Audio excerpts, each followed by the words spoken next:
Hey,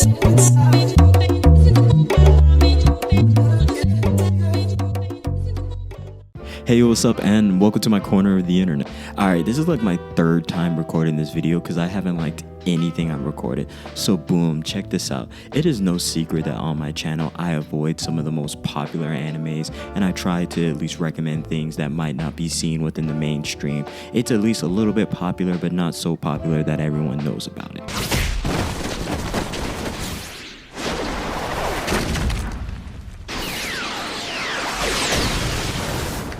And this anime I'm talking about it needs no real introduction, but you know, gotta be a bit of a showman and I have to at least give you guys something. So I'm obviously talking about Naruto.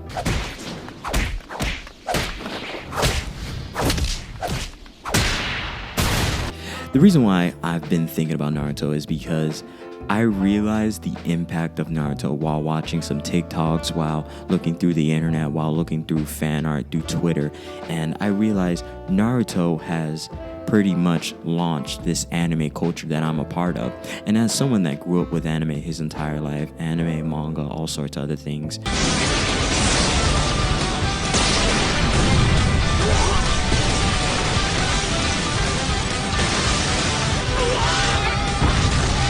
I realized that anime was probably the bridge that really got everyone into this culture. But I'm getting ahead of myself. Created by Masashi Kishimoto, and it came out in Japan October 3rd, 2002, and that was basically the beginning of one of the biggest parts of the big three. I think it's pretty much bigger than One Piece, even though One Piece is slowly but surely taking over the entire world because it's the last of the big three. But I think Naruto had a bigger hit around the world than I think One Piece did. Fuma Shuriken Kage Fusha.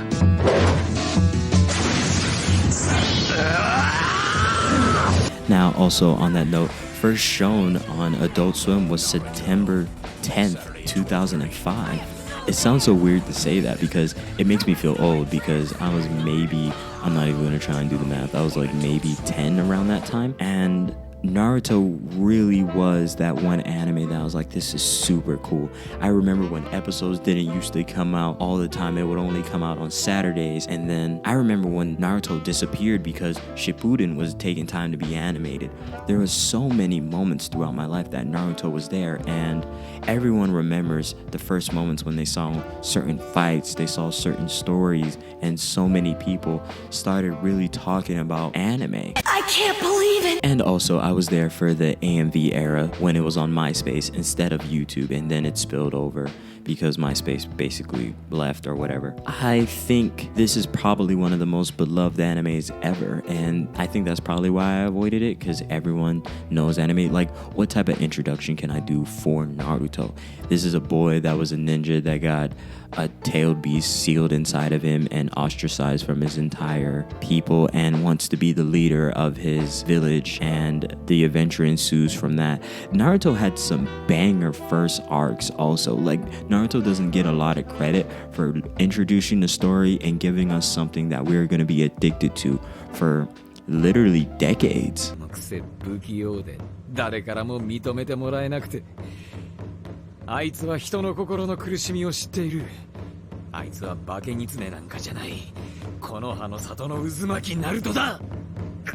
So while you go around the internet, it's almost impossible to not find a Naruto meme. It's hard not to find a Hunter x Hunter meme, but it is incredibly difficult to not find a Naruto meme. Naruto has literally birthed and been a part of internet culture. Like the Naruto runs in high school, every anime convention, you'll find someone cosplaying as a Naruto character. It's impossible not to run into Naruto. Naruto is damn near synonymous with anime, just like Dragon Ball Z, just like One Piece. Like, Naruto is, once again, I gotta say it again, probably the most beloved anime ever. And quick caveat, I'm not watching Boruto.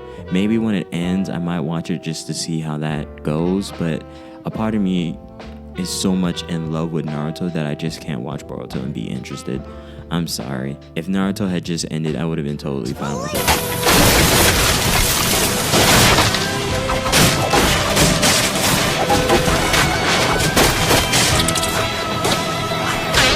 And what I mean by culture is Naruto basically helped birth so many social media people's careers. Like, there's so many Naruto references throughout social media that it is impossible. Like, I mean, damn near improbable you won't run into one reference.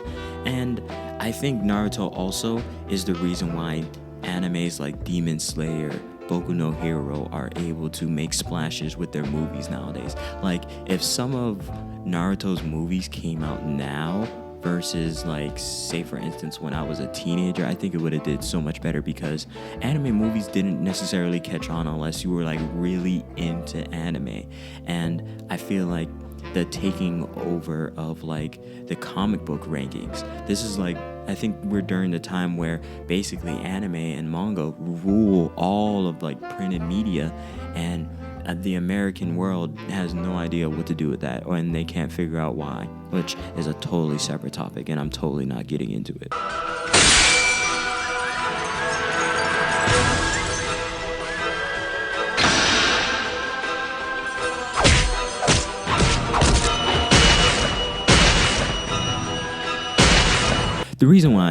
Another reason why I decided to talk about Naruto finally is I realized my love for it while watching certain videos, while thinking about certain characters, thinking about how Naruto had that moment where you really recognized him as a character. It was when he was trying to get Kurama's powers, and he had to face his evil self, and his evil self admitted to being bitter about how the villagers treated him and how they treated him after he saved them by fighting pain and stuff like that. Like, that was a moment that was like, it really capitalized Naruto as a character. And one thing we in Naruto, we as viewers didn't really appreciate about Naruto was you grew to really love Naruto throughout the entire series.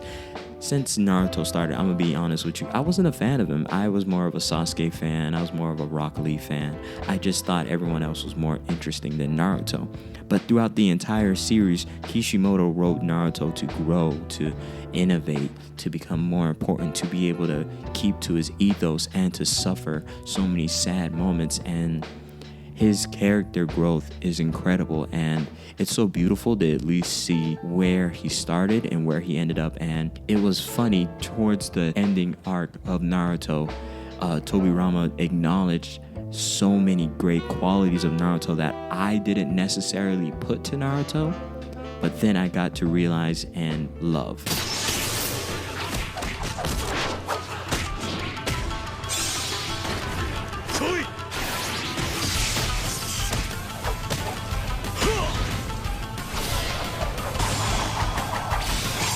Naruto is also filled with so many defining characters, and also how they showcase black people was pretty cool. And since I am black, if no one knew, it's very beautiful to see how he wrote certain characters, how the style, the aesthetics. Naruto has such a style that it's impossible not to miss it.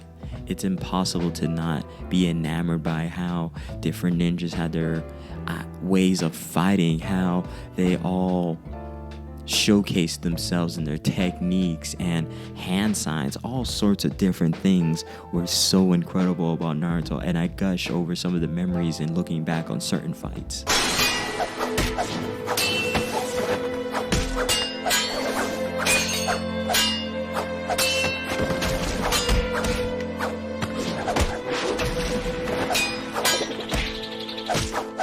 And dude, don't even get me started about fights. Like, Naruto has some of the greatest fights in the anime ever, and no one can tell me any different. Like, the emotional impact, I'm also not gonna argue who had the best fights within Naruto. I'm not gonna do that, because it's so based on emotion, it's based on your investment in certain characters, and we would just be arguing for days on end. But Sasuke is not cool anymore, because that episode where he got holed by Killer Bee, listen, you can I ain't trying to hear nothing about Sasuke no more. And you know what's the cool thing about that fight? It was the one moment where we realized it was, oh my god, it was the understanding of eyes. They broke it down because Killer Bee beat Sasuke because there's only two eyes, and the eyes can only focus on so many things. And it seemed like such a simple concept, but it devastated his powers. And that was one of those moments where I was just like, oh, Sasuke, you kind of gonna get washed in these streets. Like, and I'm sure like it would have happened to Itachi or say for instance Madara, but it was that one moment that I was like, wow, the Sharingan is cool, but it can be beaten because it's human. And that was the one time I was like, wow, that's incredible writing. That is magnificent to be able to think of such a great power and to be able to destroy it just so easily.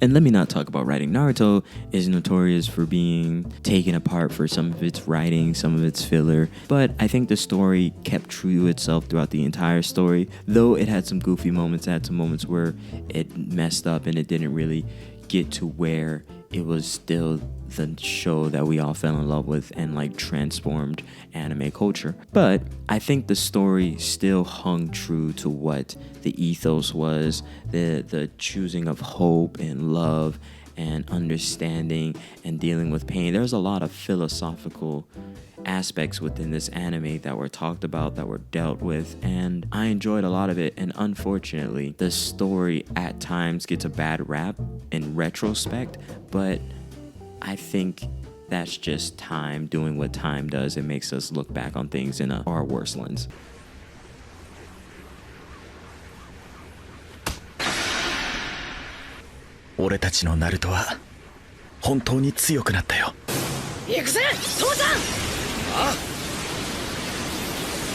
This video is based on the appreciation of an anime that I now see the genes of in so many different other anime that I can't help but feel like, wow, Naruto was really a story that came in, did what it was supposed to do, and helped push the anime culture forward. I think we all knew where we were when we saw Rock Lee and we got to experience Rock Lee's story. Like, nobody can tell me that Guy is not one of the greatest characters ever written. That build up, that understanding of his character and understanding what hard work can do for Rock Lee and Guy, it is absolutely incredible. Like, to be able to personify what it means to be a hard worker versus talent, because Naruto and Sasuke are talented. There's no ifs, ands, or buts about it. But Rock Lee was the one character that we got a better understanding of. And then to not even see Rock Lee, it was to see Guy. Guy had that prophecy of he's going to become stronger than Kakashi, and like Kakashi has been a badass this entire show, and Guy is too, but it wasn't so noticeable. But Guy towards the end was acknowledged as one of the strongest fighters ever in Taijutsu, and I still think he's probably one of the strongest fighters ever.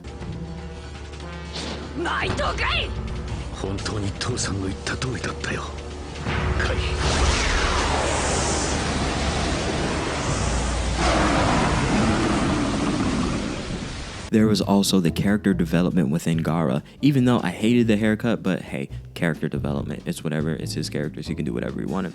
There was so many aspects within this anime that shifted and changed, and characters grew, they developed, they learned, they became different people, and no character was out of place, especially in their growth. No character seemed to lose themselves. No character was so odd and out of place within the story, and that's great writing. Naruto has some of the best writing in anime, and so many stories are trying to replicate that growth, that character building. Like, so many people I know for a fact are watching Boruto just to check up on our older characters to see how they are as adults. And for the most part, I'm not really seeing any disappointments. I think some of the nerfing of Naruto and Sasuke is a little trash, but I digress.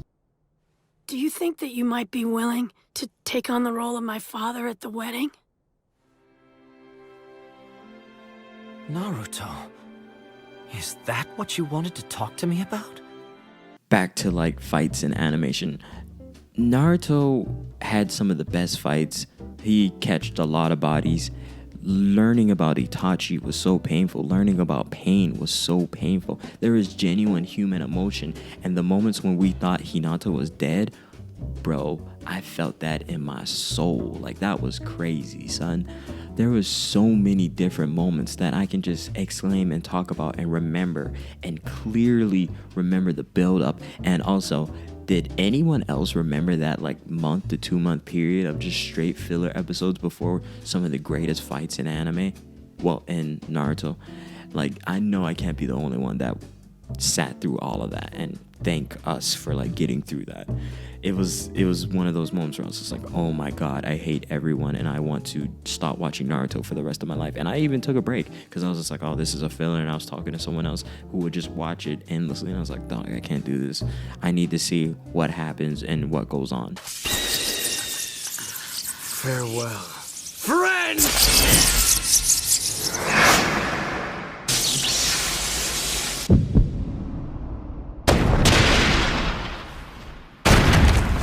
So within this retrospective, I would like to look back and appreciate, and also I would like to share some of my favorite moments about Naruto. And I'm gonna be honest with you, I loved all of it. I loved the adventure, I loved the growth, I loved the beauty of characters. I loved how we grew up with this kid that ended up achieving his goal, and I think that's the grand ethos of Naruto. He achieved his goal.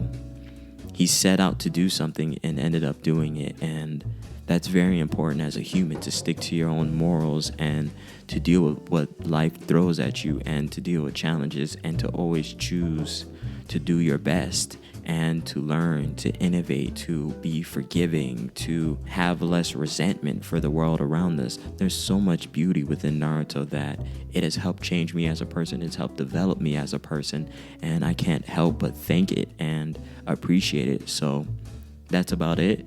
Do you feel the same? What are some of your favorite Naruto moments? What is your favorite character? How much did you play Naruto Ninja Storm? Be honest. FYI, no one can beat me at 2. I will destroy you with Itachi. Anyway, like, comment, and subscribe. Tell me how you feel. Get down in the comments. And have a great day.